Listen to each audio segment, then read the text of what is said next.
जिंदगी भखातिर जखम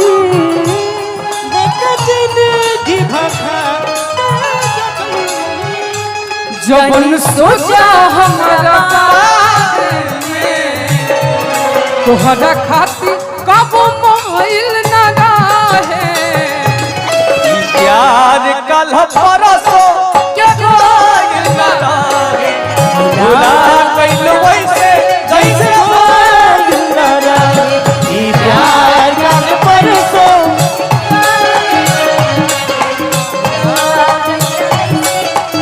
और भैया देखो हाँ, जाने कोई नहीं है जाने कोई नहीं मैं इनके लिए कह रहा था इनके लिए वादा कर ले साजना वादा कर ले